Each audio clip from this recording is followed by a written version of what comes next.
Alrighty, let's get right into it. Another week and another update in old school RuneScape. So this week in RuneScape, the Mad Angel combat achievements have been released. It looks like we have a nice little start of some known issues and whether they're fixed or not. So some of them are, we're temporarily disabling access to Next while we work on an issue related to this week's game update. We'll update you once it's resolved, once we've resolved that issue.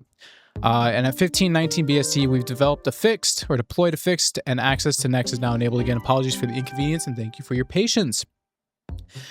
Mirror back Araxites at Araxor are bugged. This was hot fixed at 1422 BST. We're aware of issues at Doom of Macchiato and Fosani's Nightmare. They're currently investigating. Completing any port task with a full inventory is not giving XP or the reward pouch / coin pouch. And this was hot fixed at 1510 BST. And UI showing Fosani Nightmare totems, or the pillars, show incorrect HP values after the update, to be cold fixed in a future update. The Mad Angel combat achievements are here, plus more sailing changes, including loot sacks from Courier Tasks, storing the Jeweler's Chisel in the POH, and more.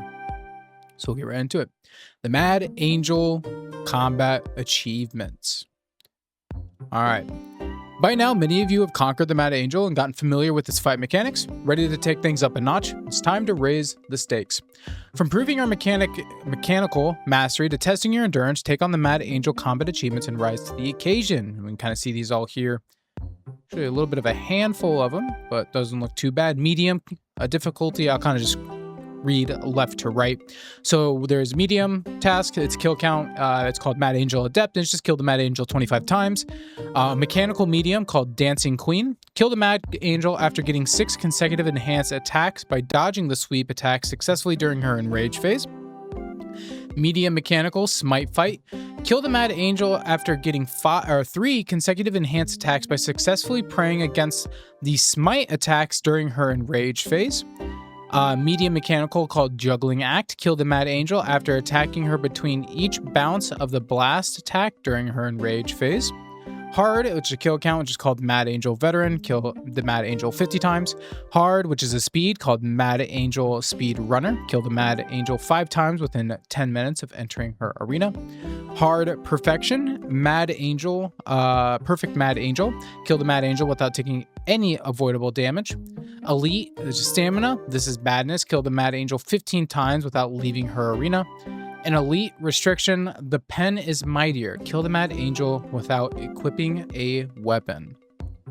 Gotcha. Some additional Worms Craig changes. You can see it's just the Jeweler's Chisel is now being able to be storable in the Magic Wardrobe.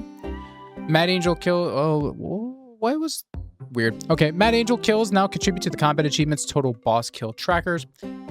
Jeweler's Chisel can now be stored in the Magic Wardrobe of the player-owned house. The right-click destroy option on Jeweler's Chisel has been replaced with drop option to help with inventory management. Loot sacks from Courier Tasks. We're continuing with the sailing buffs and loot sacks from Courier Tasks making their way into the game. Successfully completing a Courier Task now awards loot sacks, helping you gather useful boat supplies as you progress through sailing or earning UGP. There are 5 tiers of loot sacks: tiny, small, medium, large, and huge, scaling based on the level of task completed and the distance traveled during the task.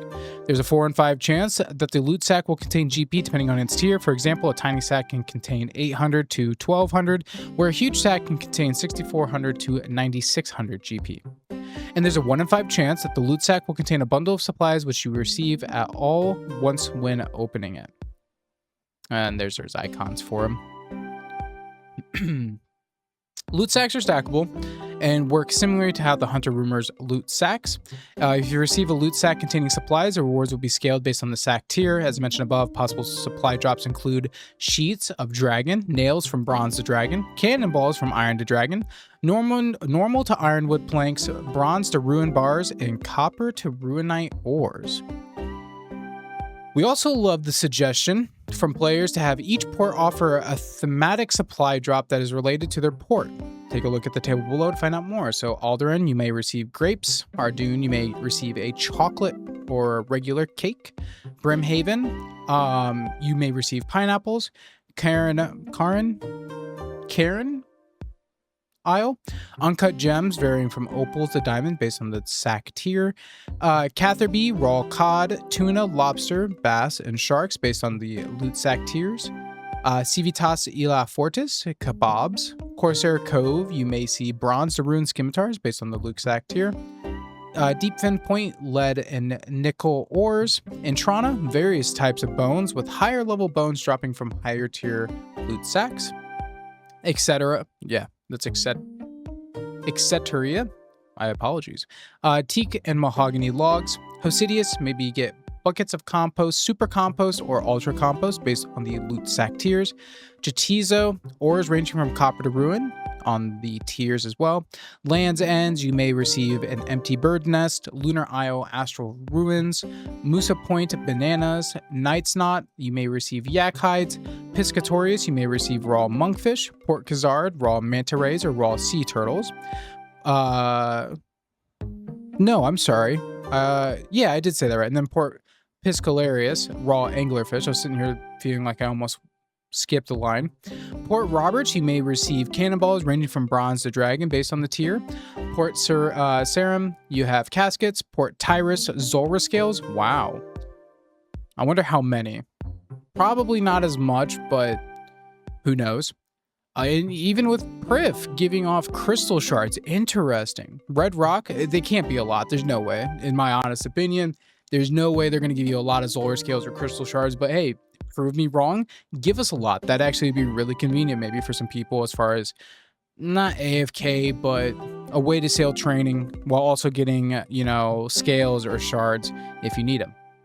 There's obviously faster ways to just go do CG or Gauntlet or just kill Zulrah. You'll get scales, you'll get shards faster, but I digress. Red Rock, you may get corals ranging from the Elkhorn to Umbral based on the sack tier. Relica, various Fremenic helms. Oh, okay, interesting. Runes of Onka, you may get spirit flakes. Summer Shore, coral fragments ranging from the Elkhorn to Umbral. Sunset Coast, buckets of sand, the Pandemonium, cocktails, and Void's Knight's Outpost, bronze to ruined full helms, plate bodies, plate legs based on loot sack tiers. Previously, we mentioned that we moved the shark paint to loot sack, but on reflection, we decided to keep it on as a separate drop table upon completing any carrier task, so it doesn't replace any loot you would have earned instead. And that's really a wrap for loot sacks. Let us know what you think about the changes. We're excited to see those dragon cannons now that upgrades are much more accessible. Some additional changes. Aligning your boat with offshore fishing spots should now feel smoother and easier. These fishing spots no longer have a southwestern bias, meaning approaching them from any direction should feel consistent. And your boat is no longer considered to be overlapping these spots if it's only overlapping the outer lines. That is our outer tiles. That's nice. I've had cases where I was trying to just line up the angler spot and it's like you're overlapping it, and I swear it's like barely a half of a square or a tile. Some other changes. So Auri, the angler's angling accessories, have now been updated to show the correct stock of items. The group storage chest can now be once again used by group Ironmen rather than giving a misleading message about Deadman. The bronze scimitar crate on the Apatoll no longer shows a picture of an iron scimitar. Empty vials will now be cleared up after killing an opponent in Last Man Standing. If you have the smash empty vials setting turned off, this should help you manage your inventory using empty vials during a fight, but still allow for a nice clean up after a kill to prepare for the next foe. And shoals no longer appear twice in the level up message.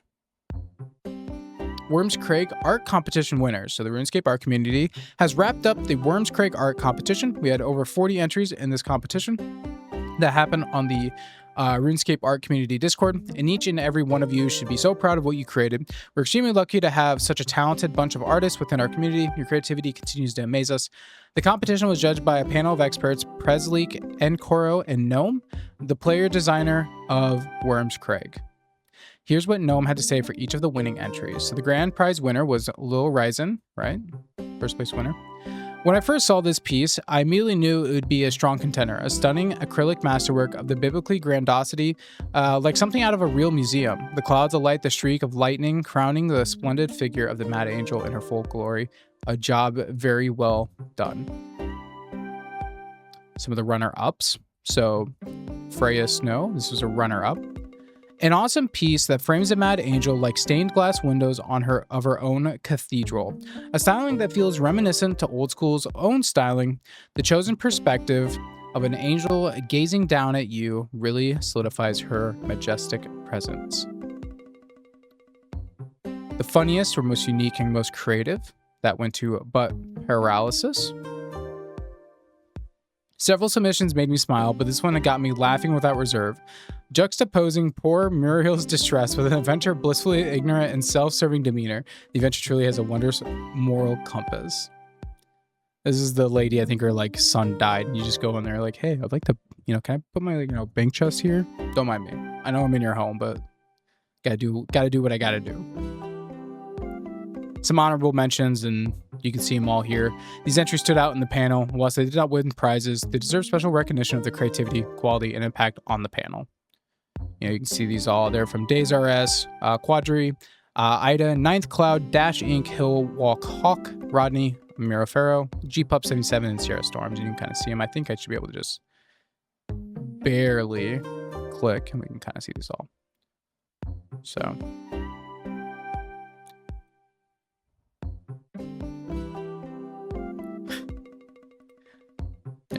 pretty cool.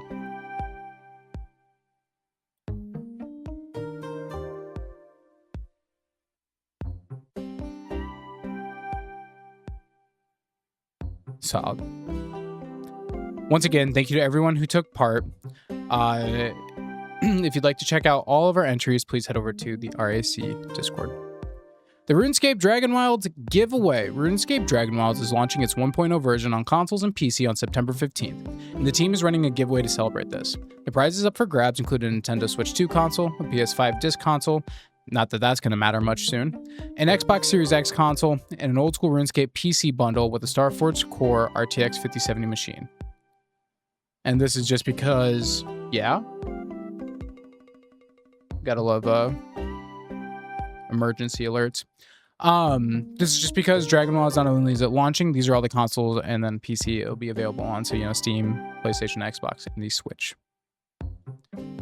To enter the giveaway, simply submit a screenshot in the launch giveaway channel of the old school or official RuneScape Dragon Ball Discord, showing the game added to your wishlist on the platform of choice: Steam, Epic Games Store, Xbox, PlayStation, or the Nintendo eShop. Already own the game on Steam? In that case, you can instead submit a screenshot showing the game in your Steam library or the Steam store page.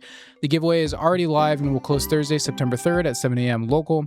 Make sure to enter before it ends. May RNG ever be in your favor.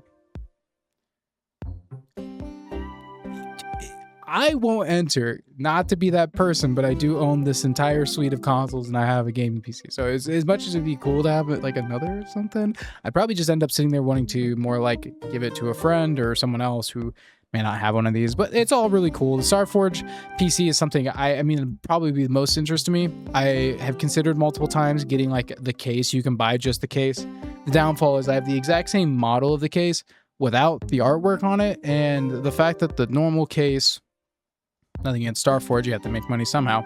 The normal case is like 100, and just barely 100, maybe a little bit more of $100. Where for some reason, if you want the case with the artwork and then that like LED panel that is sitting like just about right here, it's like $500. I could never sit there and stomach $500 for a case. I don't know why. As much as the artwork is cool, I'm sorry. You literally just like 5 times the price of the case without the artwork. But hey, feel free to enter, right? It's free. Just show that you have it. Little side note, I know I have a lot of friends that are interested in getting back in the Dragon Wilds. I played it a little bit on launch, and I do enjoy the game a lot. So come the 1.0 release, I most likely will be possibly streaming or playing it with friends live, and I'll have like one of my own dedicated servers running it. So might be a fun time coming back with so much more added to the game from the like day one when I think it was like it would be the alpha and stuff. So yeah, something fun to look forward to. As far as the PvP World Rota, so the PvP Rota has been moved to Period A. So World 539, which is the US world, is the PvP world. 318, which is the UK, is the Bounty Hunter world. 548, which is Germany, is the high-risk PvP world. 577, US, is the free-to-play PvP world. And 559, UK, is the LMS competitive. World 390, the Australian for LMS competitive, has been activated with this rota, and World 569, the Australian for bounty hunter, has been activated with this rota. The PvP arena is using the max med loadout and ranked duels in tournament this week.